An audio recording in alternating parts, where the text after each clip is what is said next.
The startup money should have arrived last week. Check your email. I blinked. The words hit harder than the champagne in my hand. The backyard was glowing with fairy lights and fake smiles. The engagement party for my younger sister, Caitlin, was in full swing. Laughter, clinking glasses, a string quartet playing in the corner. It was everything I'd expected. Except this. I turned to look at Uncle Brad. His face wasn't joking. He'd always had that sharp, investor calm, like he could smell a lie or a bad deal a mile away. I did check. Nothing came, I said, my voice steady, though my heart hammered in my ears. Uncle Brad frowned. That's strange. I transferred it through my office account. Same one we used for the business plan documents. You're sure? I nodded once. If it was there, I'd know. Before we begin, drop a comment and tell us where are you from and from which city you're watching our videos? And after watching the whole video, don't forget to tell us what would you do in this situation? Be honest, tell me in the comments below. We read every comment. Let's begin. I saw it then, the first ripple. A woman by the catering table stopped mid-laugh. A cousin paused, drink hovering near his mouth. The atmosphere shifted like someone had cracked glass beneath their heel.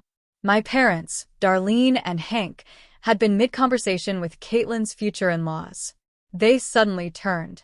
Mom's smile dropped. Dad cleared his throat. We should step inside, he muttered quickly, grabbing my mom's arm. No need to make a scene, Uncle Brad said, voice calm but loaded. The air was sharp. I could feel it cut across the space between us all.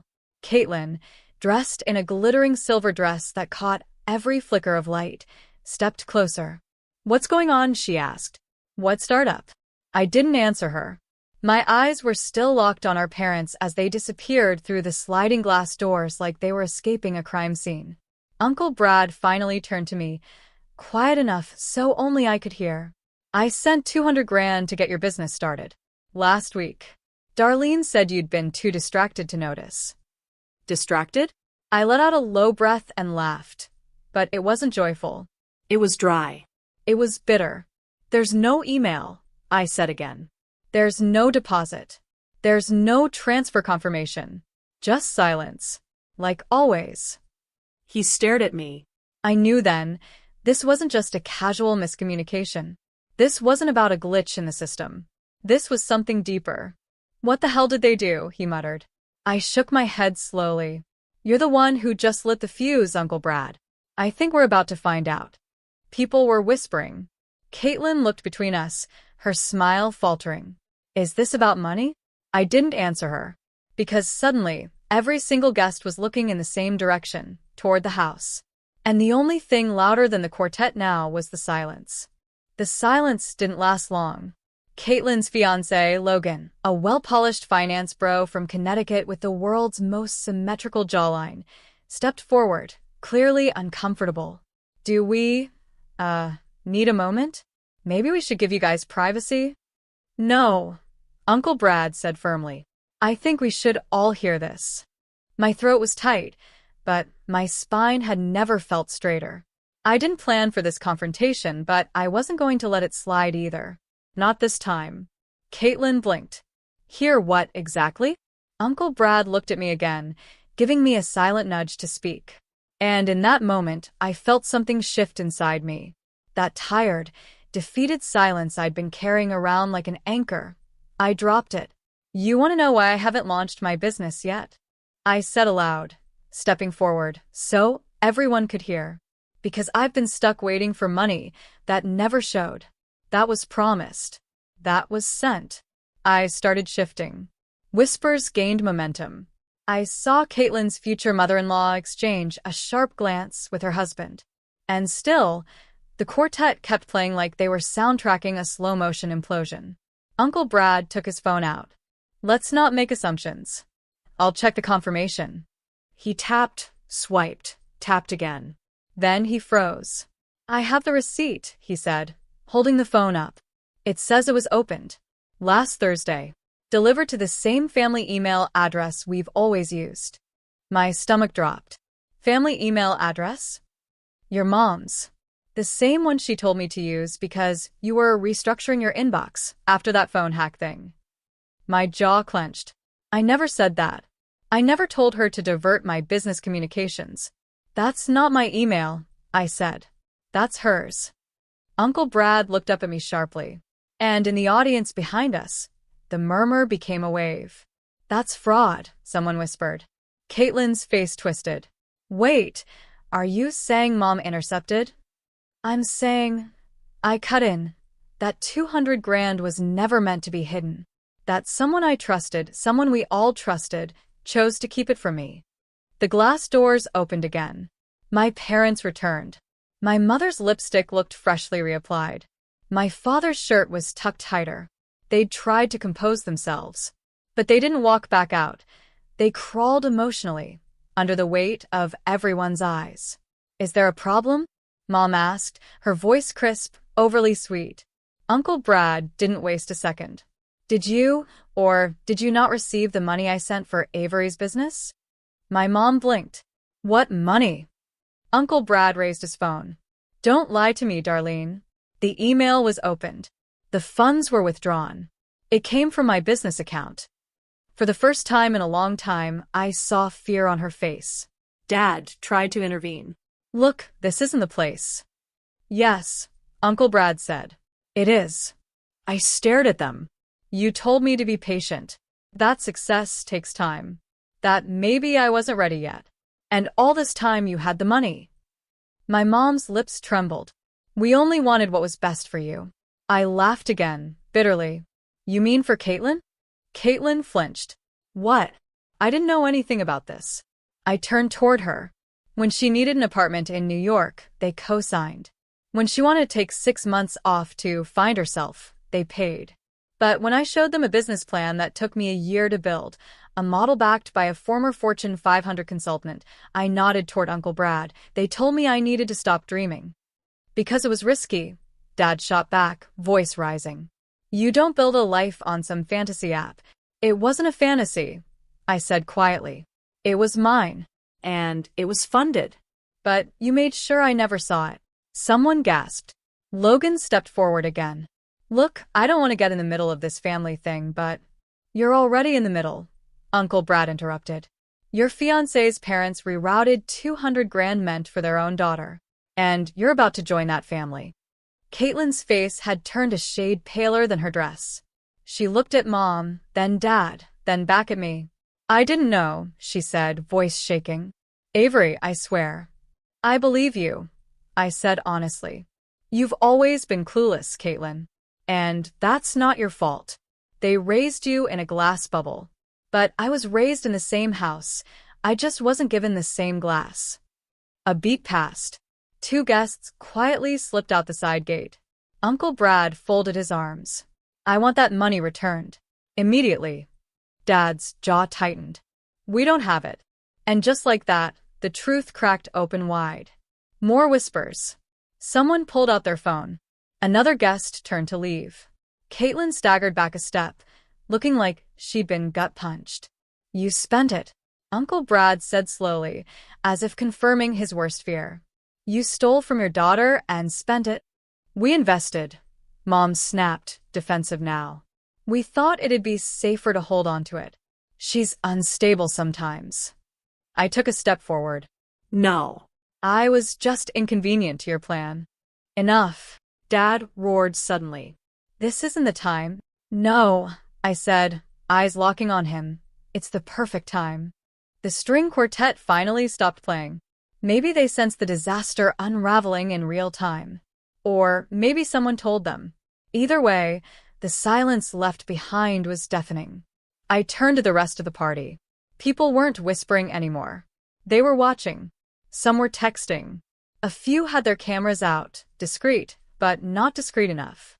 This isn't a misunderstanding, I said clearly. This is theft. And manipulation. And control dressed up as love. My father's chest rose. You're blowing this out of proportion. I stared at him. You kept $200,000 from me. Uncle Brad's voice cut in, deep and furious. Money I gave specifically for her. Not for your debts or your projects or Whatever nonsense you gambled it on. Mom looked down at the grass. We didn't gamble it. Caitlin stepped forward now, her voice brittle. So, what did you do with it? Dad's face twitched. We used it to pay the down payment on your lake house. Caitlin recoiled. What? You were getting engaged, Mom said quickly. We wanted to give you something beautiful. Something permanent. You always said you loved the lake. I didn't ask for that. Caitlin's voice cracked. You stole from Avery to give me a gift I didn't even know I was getting? Someone actually gasped out loud. And it hit me then, this wasn't just about money. It was about worth. About how I was always the one expected to sacrifice. To settle. To smile while being left out. I built something, I said, my voice shaking. From nothing. I worked 2 jobs. I skipped weekends, holidays, birthdays. I did everything myself. I didn't ask for handouts. I asked for help. And you made me feel wrong for doing that. Mom wiped under her eye, as if that would erase it all. You don't understand. No, you don't understand. Uncle Brad snapped. You asked me to believe in her. You said you couldn't support her financially, but that I should. And then you took the money behind her back. Dad rubbed his temples. It was for the family. For Caitlin's future. Then what about mine? I asked. He looked at me. Really looked. And for the first time in my life, I saw regret crack through his arrogance. You were always strong, he muttered. We thought you didn't need it. Strong doesn't mean invincible, I replied. And you don't get to punish me for surviving without you. There was a long pause. No one moved. Even the breeze had stopped. Then Caitlin stepped forward again, but this time, she stood next to me. She reached into her bag, pulled out the small silver key she always carried on her chain, and dropped it into our father's hand. What are you doing? He asked, startled. I don't want the house, she said. Not if it was built on this. Kate. No, she cut in. You raised us to believe in fairness. In doing the right thing. But you didn't do that. And you don't get to hide behind me anymore. My mother looked horrified. My dad looked old. Smaller somehow. And the guests? They were already moving away from them. Uncle Brad stepped forward. If the money isn't returned in 72 hours, I'll involve legal counsel. And you'll be investigated for fraud. My father's voice was hollow. We don't have it anymore. Then sell the house, I said coldly. Just like you sold my future. He looked at me like I'd slapped him. You're not like this, my mother whispered. You used to be kind. I am kind, I said. That's why I didn't do this a long time ago. That night, I didn't sleep. I sat at my apartment window, watching city lights flicker like they were trying to keep secrets too. Caitlin texted me twice. The second message was a voice note, a quiet apology. She didn't know, and I believed her. But trust wasn't something that came back overnight. Not after this. Uncle Brad called the next morning. He'd already frozen the transfer chain. He was furious, but oddly calm, like a man preparing for war in a tailored suit. You'll get the money back, he promised. One way or another. And when you do, I want to introduce you to someone. I think your idea has more potential than you realize. I stared at my laptop, the mock-up for my app glowing softly. You still believe in it? I asked. I didn't just invest in an idea, Avery. I invested in you. And now I see exactly why. 3 days later, the silence from my parents was louder than ever. No call. No apology. No payment. The lake house was put on the market that morning. Uncle Brad made it clear they had 1 week to return the full amount or he'd pursue criminal charges. I didn't fight him on that. I didn't need to. For once in my life, justice was in motion, and I wasn't the one begging for it. That same evening, I stood in a sleek office downtown, overlooking the city's skyline through floor-to-ceiling glass. Uncle Brad had kept his word. He didn't just return the money. He doubled it. Call it reparation, he said as he handed me the check and a contact card. This guy's a VC out of Austin. Tech-forward, social impact-focused. He'll want a demo. Be ready. My hands trembled slightly as I took the papers. Not because of nerves, but because for the first time in years, I felt seen. I don't know what to say. Don't say anything yet, he replied. Show them. Build it. The next month was chaos. I barely slept. I worked 16-hour days, surviving on protein bars, iced coffee, and stubborn fire. I refined the user interface, redesigned the onboarding flow, took every bit of feedback from my mentors seriously, even when it hurt. And it did hurt, because I'd spent so long proving my worth to people who never truly saw me that I had to teach myself how to function when someone finally did. Caitlin visited my apartment unannounced one night, holding takeout in one hand and a bottle of wine in the other. I still don't know how to fix this, she said, standing in my doorway, but I know you haven't eaten real food in 4 days. So let me try. We sat on my old thrift store couch, eating sesame noodles and garlic chicken. Neither of us said much at first. Then she whispered, "Did you ever feel like they loved me more?" I didn't answer right away. "I don't think it was about love," I said. "It was about control. You were easier to mold." I wasn't. Her eyes welled up. "I would have given the house back in a heartbeat if I'd known." "I know," I cut in softly. "But that's not what hurts. What hurts is that they knew, and they still chose you. Again." She nodded, quietly absorbing it. Then she pulled something from her purse. It was an old photo of us, sitting on the swings in our backyard, me pushing her, both of us laughing. "I don't want this to be our story," she whispered. "I don't either." By the second month, my platform was ready. I named it Climb, a networking and mentorship tool for women breaking into male-dominated industries. Not just another job board or resource list. It was mentorship meets real-time feedback meets peer-led upskilling. And when I presented the live beta to the VC from Austin, he sat back, smiled, and said, "We've been waiting for something like this." Funding closed in 10 days. Meanwhile, my parents' house was now for sale too. The financial unraveling had begun. Quiet, humiliating, irreversible. I hadn't spoken to them since the engagement party. And I didn't plan to. Not until I was ready. Not until they understood that forgiveness wasn't a birthright, it was earned. 2 weeks later, I got an invitation. Caitlin's wedding had been postponed, but she wanted me to attend the new date. She was planning it herself now. No help from mom or dad. "I'm building something too," she told me. "Maybe not a tech platform, but a new life. One that doesn't start with lies." She asked me to stand beside her. Not as maid of honor. As her only family. I didn't say yes right away. I needed time. Not to punish her, but to be sure I was healing on my terms, not out of guilt. But the gesture meant something. Launch day came. I stood in a conference room packed with reporters, investors, and future users. When I walked up to the mic, I could feel it all rushing back. The betrayal, the bitterness, the nights alone at my desk with nothing but caffeine and cold ambition. But I smiled.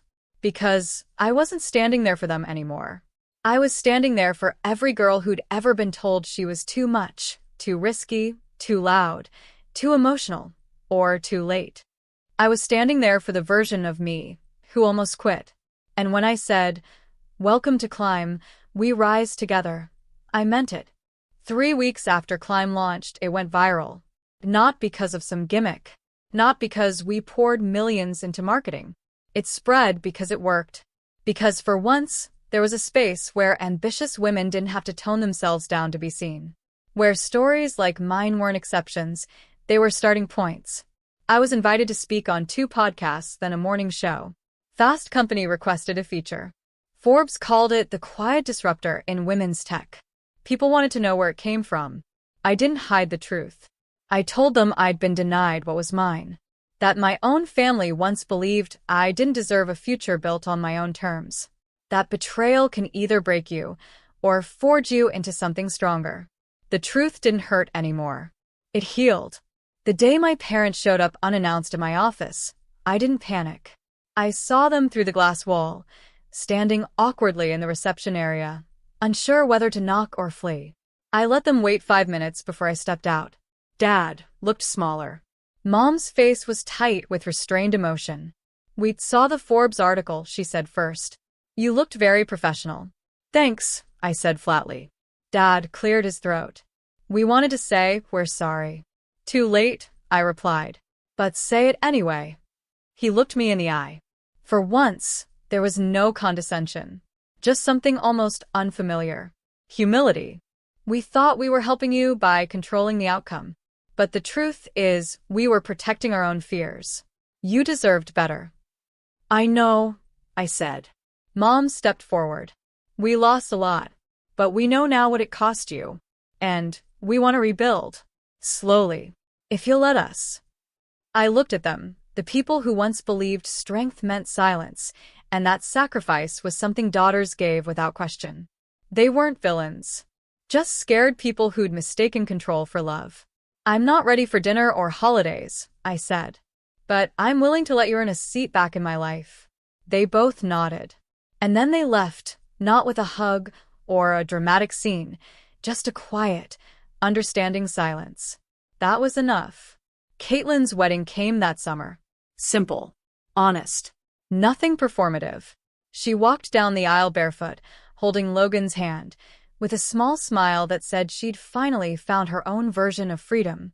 I stood beside her, not as a bridesmaid, as her witness. The sister who forgave, not because it was easy, but because it was worth it. 6 months later, Climb crossed 1 million users. I celebrated quietly. No big party. Just a walk through Central Park, alone with my thoughts, and a cup of hot cider warming my hands. That's when my phone buzzed. It was a message from a girl in Kansas. I used Climb to get a mentor in biotech. I'm now in a job I never thought I'd land. Thank you for building something that saw me when no one else did. I stared at it for a long moment. Then I smiled. Because I remembered the version of me who sat at my sister's engagement party, holding a champagne glass and swallowing another invisible betrayal. She had no idea what was coming. She had no idea she would become this. Not rich, not famous, but free.